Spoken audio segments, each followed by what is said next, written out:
Let's talk about Binance Coin Bnb from this week's article on Brave New Coin. So Bnb continues, the exchange, Binance, continues to be a force of nature, aggressively adding any pair that is breathing, anything with a warm body, anything with two legs that is moving anywhere in the world.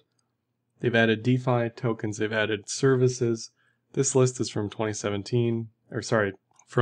June 2020. It's a few months old. So undoubtedly, it is not up to date. No physical human being can actually keep up with the pace at which Binance is adding an innumerable amount of pairs on a day-to-day basis. If you want full details, you can go to their blog, which they actually do a pretty good job of doing weekly updates and keeping people up to track as far as what they're adding and when. So the exchange itself is just gangbusters, doing well on every metric you can imagine. Profits, users. I'm going to look at the Alexa rating, which is meaningless maybe, but it's high. So it's hard not to be bullish on the exchange and therefore BNB, which is an integral part of the exchange itself. And you can say, well, maybe it's just a walled garden and they've created use cases, which is my argument. But it's effective. It's done well. People have taken to it like a duck to water. It's undeniably successful. Is it a security? Probably. They do a lot of burning. I'll talk about that. They control the supply. I'll talk about that. It's not decentralized. I'll talk about that. But you can't say they're not successful. You can't say they're not adding literally anything anyone would want. Lending, margin, staking, futures, fiat onboarding. This list is old as well, so I'm sure they've updated this since then. But they're doing arguably everything they can to bring people into the fold from all over the world. So as a net benefit to crypto, I think they're a positive. People can argue about that, but access is the first step. Education, that sort of stuff, they're doing that as well. If we look at the token burns itself, focusing on BNB coin, you can see this recent token burn they had was the largest USD value burned, and these burns will continue until 50% of the supply is burned. We don't know when they buy these coins. It would be good to see like proof, ledger proof that they're like, I don't doubt that they're not doing it legitly, but it'd be good to see proof that like this is what they're doing. They're not just minting more coins, or they don't have a bunch of coins set aside. But it's not transparent, which is fine. It's centralized, whatever, but that'd be good to know. And again, total profits based on the math is 1.7 billion for the quarter, which is probably a rough estimate, but 10.6 billion since 2017 Q3. Just wow. Massive profits. The value of the burns keeps increasing. It's hard not to talk about BNB sounding like a PR shill piece, but they've done a lot of things really well. Yes, they've had issues with API access and external breaches of APIs that have messed with prices on certain tokens in 3 separate incidents or 2 separate incidents. But again, net, they've done extremely well. If we look at their own stablecoin, which why not, right? Everybody has a stablecoin. Why not Binance? It is nearly surpassing Omni. It's about half the size of Omni Tether, rather. And it's just continually eating all these other little ones. Most of the BUSD stays on Binance, as far as I can tell, on the DEX or on the exchange. Doesn't really leave. It's not like Tether, where it's accepted broadly everywhere, pretty much.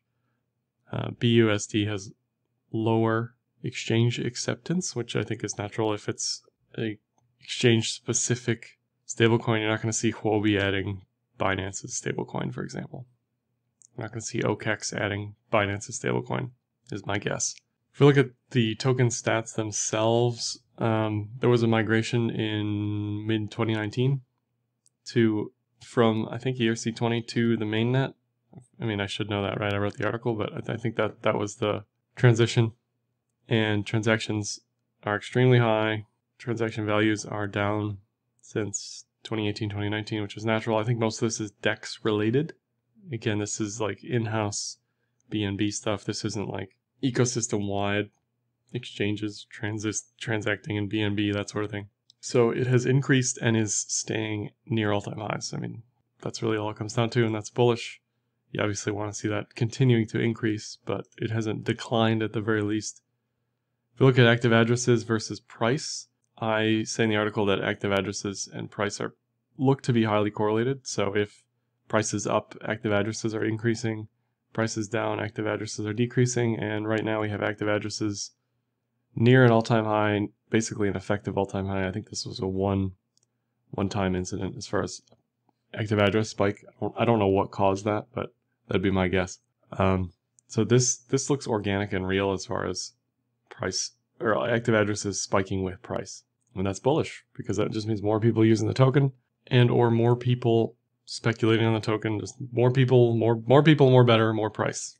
If you look at Google Trends for Binance Coin, which may or may not be the best search metric, it was clearly up in late 2017, early 2018, but hasn't really garnered much search activity over the past 2 years. Not the best metric when you're comparing Binance versus Binance Coin or Binance Coin versus Bitcoin, that sort of thing on Google Trends. I don't think this really tells the whole story. The Alexa rating, though, globally 649. That's pretty big. Over the past 90 days, it has increased 350 ranks. So they've done well. I mean, DeFi has really helped them from a trading, profits, on-ramping, exchange, being part of the conversation, just sort of blindly adding anything they can as fast as they can in the DeFi space. There was one tweet at some point where CZ was like, it's not our responsibility to completely vet this stuff because if we don't add it, then we just get left in the dust, which I think is an interesting take that I disagree with, but it's an interesting take. So they are ferociously being the best they can at being an exchange. You can't knock them for that. If we compare some technicals here, looking at BNB versus BTC, ETH, LTC, and XRP in the correlation department, for some reason, since early mid-2020, the correlation dropped off dramatically. This could be bull-bear trend related. There's an argument that if we're in an actual bull trend, we get a decoupling and decorrelation of everything, and everything kind of moves on its own. And you can say that, this was bear market and this is bull market, which is a valid thesis, I believe.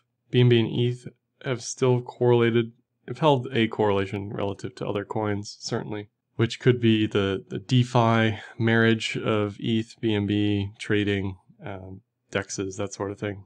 Binance is still trying to be a part of that conversation. I don't think they're not a part of that conversation, but that could be the correlation we're seeing here as well as far as the coin and ETH are concerned. But the decoupling of the other stuff could just be bull trend related. I just thought it was interesting that it was basically 100% until mid-2020, and then everything just, went off the wagon wheels. And that could be the start of the bull trend as far as the DeFi stuff. I mean, Bitcoin dominance dropped as well, so there's all sorts of other stuff going on, but it's just interesting that the correlations dropped off so significantly. If we look at price technicals, we have the 50, the 200, VPVR, yearly pivots, volume, RSI. First thing that stuck out to me was price is above the USD volume nodes historically. It's basically got the previous all-time high as resistance and the yearly pivot at 36 at resistance. It's building a case for a bearish divergence with a rising wedge, which I sort of hedge my bets in the article and say that most of these in crypto don't actually break down, even though they should, because there's a bearish divergence here. You're getting less momentum, rising price. Typically, if I see a bearish divergence into a yearly pivot or a bullish divergence into a yearly pivot, you got to think that there's going to be some reaction at 36. As far as resistance, it's also the previous all-time high. But if everything goes bonkers, if BTC breaks 15, 18, whatever, Binance isn't going to, BNB isn't going to reverse at 36, right? Like, it's just going to keep going because everything's just going to go nuts. That's just how it works. So it's hard to trade this as a short setup. It's hard to get long here as well because obviously it looks like it's at resistance. If this breaks 36, I mean, it's going higher for sure. 60 wouldn't surprise me this cycle for the next 9 months. And they've tried to eat everyone's lunch from every different avenue. They're drinking everyone's milkshake, at least attempting to. So really, for me, the only thing that can stop this train is regulatory action from some government randomly. US, China, I don't know, whoever. That could certainly put a damper on things, but I don't think it'll stop the train completely. But technicals are difficult here because it looks like it wants to push all-time high. It's got a bearish divergence. Trend is strongly bullish. If we look at the cloud, trend is strongly bullish. Bullish TK recross above the cloud. It's got arguably an ascending triangle on lower time frames, which has a bullish bias, strong bullish bias. The trend isn't as clean as 2019, definitely, but it's not there, you know. Like, this is clearly what you want to see. Thin cloud, TK lines close to price. This is the ideal textbook situation though. Thin cloud, just 45 plus degree angle of everything. This has some more pit stops along the way, but still looks very bullish. And if we look at Bnb BTC, definitely more of a milquetoast in the middle of the road. Arguably, for me, untradeable situation. You know, I'd rather be margin long on this Bnb USD than even deal with what's going on with Bnb BTC, because it's below the cloud, it's above the 200, it's above VPVR levels, it's above previous support resist levels, horizontals, it's below a yearly pivot. Like, there's a lot going on here.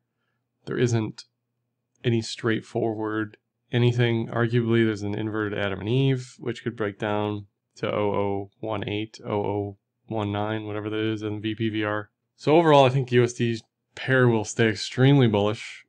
I don't think it will keep up with BTC. I don't think it will outperform BTC. I think this pair will stay trendless, sideways. It'll have its moments, it'll have its days and weeks, but it won't. I do not think it'll outpace BTC.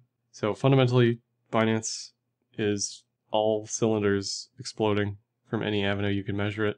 BNB, USD looks better and better every day, approaching an all-time high. So it's really hard to be bearish on Binance from any measurable metric.